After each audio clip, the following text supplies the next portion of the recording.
Assalamualaikum warahmatullahi wabarakatuh. Perkenalkan, nama saya Muhammad Al-Farizi dari SMK 1 Tapen. Di sini saya akan menceritakan tentang Khalid bin Walid adalah sahabat Nabi. Khalid bin Walid adalah sahabat Nabi Muhammad SAW yang berjuluk Saifullah atau Syaf Allah Al-Maslul, yang berarti pedangnya Allah yang terhurus. Gelar Khalid bin Walid ini langsung diberikan Rasulullah karena keahliannya dalam peperangan.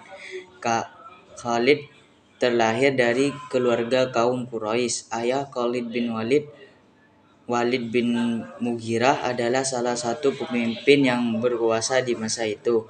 Keluarga mereka juga terkenal sebagai keluarga yang kaya dengan memiliki harta berupa kebun emas hingga budak. Namun keluarga Khalid sangat memusuhi Islam. Khalid pun dididik memerangi Islam.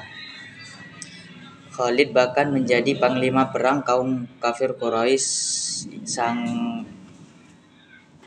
Khalid bahkan menjadi panglima perang kaum Quraisy saat perang Uhud yang berhasil meluluhtahkan kaum muslimin. Pada saat perang Khandaq, Khalid dapat tugas untuk membunuh Nabi Muhammad SAW. Saat itu hampir saja Rasulullah terbunuh. Setelah peristiwa itu, Khalid bin Walid mendapat surat dari saudaranya yang baru masuk Islam. Dalam surat itu terdapat ucapan Nabi Muhammad SAW yang memuji kekuatan dan kecerdikan Khalid bin Walid. Saat membaca kalimat itu, Khalid pun tertegun. Dia tak menyangka seorang yang hampir dibunuhnya justru memujinya. Khalid lalu memantapkan hati dan keimanannya. Dia pergi menjumpai Rasulullah di Madinah dan menyatakan masuk Islam. Rasulullah menjawab bahwa sesungguhnya keislaman itu menghapus segala yang terjadi sebelumnya. Khalid pun memohon sekali lagi kepada Rasulullah, "Ya Allah, ampunilah Khalid bin Walid atas segala yang telah ia lakukan untuk menghalangi orang dari jalanmu," kata Rasulullah. Setelah memeluk Islam, Khalid bergabung dengan pasukan perang Mu'tah melawan pasukan Romawi dengan 200.000 prajurit. Saat itu, 3 panglima perang telah gugur. Maksudnya Khalid dalam peperangan berhasil mengatur strategi untuk keluar dari perang dengan selamat. Sejak saat itulah Khalid mendapat julukan pedangnya Allah. Setelah itu bendera dipegang oleh salah satu pedangnya Allah hingga Allah memberikan kemenangan di tangannya, bunyi hadis Rasulullah. Sejak saat itu Khalid tak pernah jauh dari Rasulullah hingga Nabi Muhammad wafat. Khalid tetap teguh membela Islam. Dari satu perang di perang lain, Khalid yang juga dikenal dengan Abu Sulaiman Saifullah ini berhasil membawa kemenangan untuk kaum muslimin. Khalid berhasil menumpas pasukan murtad dalam perang Riddah. Begitu pula saat melawan 240.000 prajurit Bizantium dalam perang Yarmouk. Meski hanya punya 40.000 pasukan, Khalid mengatur strategi dengan membagi dalam beberapa agar bisa memenangkan peperangan. Khalid juga berhasil mengislamkan banyak orang. Khalid bin Walid meninggal dunia setelah sempat diberhentikan sementara oleh Umar bin Khattab.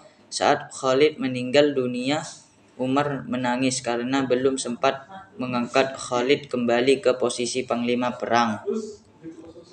Julukan Khalid bin Walid tak hanya pedangnya Allah yang terhurus. Para sahabat dan juga musuh menggambarkan sosok Khalid bin Walid sebagai laki-laki yang tidak pernah tidur.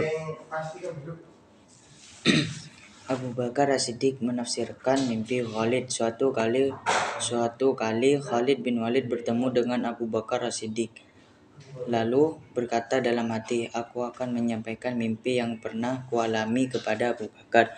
Setelah Khalid menceritakan kepada Abu Bakar mimpi ia alami, Abu Bakar berkata, "Sesungguhnya daerah hijau yang luas itu adalah jalan keluar yang menjadi tempat Allah menunjukimu pada Islam, dan sesungguhnya daerah yang sempit itu adalah masa engkau lalui dalam kemusyrikan. Khalid bin Walid telah masuk Islam membelakangi Tuhan nenek moyangnya dan bentuk pujaan kaumnya bersama Rasulullah SAW. Kaum muslimin lainnya ia menyongsong dunia baru. Allah Subhanahu wa taala telah menakdirkan berada di bawah panji Rasulullah dari kalimat tauhid. Pada saat Mekah, Rasulullah SAW memerintahkannya untuk masuk ke Mekah dari arah atas. Khalid dan orang-orang bersamanya masuk ke Mekah dari tempat yang diperintahkan oleh Rasulullah SAW.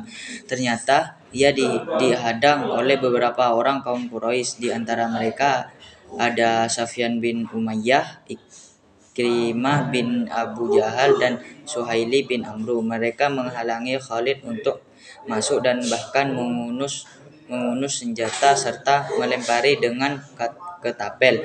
Khalid mengobarkan semangat sahabat-sahabatnya dan memerangi kaum Quraisy tersebut. Sebanyak 24 orang kaum Quraisy menemui ajal, sementara 2 orang kaum muslimin menemui syahadah. Akhirnya Allah Subhanahu wa taala mencapaikan Mekah untuk Rasulnya dan kaum musliminnya. Rasulullah SAW mengutus Khalid bin Walid untuk menghancurkan Uzza. Ketika panjang patung Uzza yang berasal dari Bani Sulaim mendengar bahwa Khalid bin Walid sedang menuju ke sana untuk menghancurkan, ia mengentungkan pedangnya di pundak patung Uzza tersebut. Kemudian ia naik ke atas bukit yang terletak di dekat sana lalu berkata, "Wahai Uzza, dirimu tak ada yang lain selainmu yang mampu menghadang Khalid yang telah siapkan dirimu, karena jika engkau tidak membunuh Khalid, niscaya engkau akan ditimpa dosa yang dekat dan tak berdaya." Setelah Khalid sampai di sana, ia segera menghancurkan Uzza. Setelah kembali, Rasulullah bertanya kepada, "Apa yang kau lihat?" Khalid menjawab, "Aku tidak melihat apa-apa."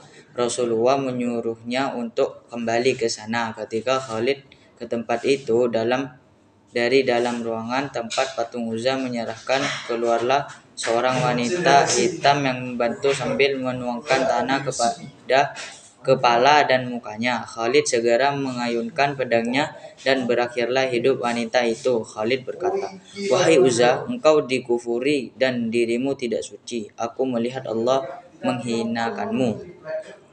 Kemudian Khalid menghancurkan rumah tempat patung itu lalu mengambil seluruh harta yang ada di sana. Setelah itu kembalilah ceritakan kepada Rasulullah semua hal yang terjadi. Rasulullah SAW bersabda, "Itulah Uzza, dan ia tak akan pernah disembah lagi untuk selama-lamanya." Sekian dari saya. Apabila ada kesalahan, mohon maaf sebesar-besarnya. Assalamualaikum warahmatullahi wabarakatuh.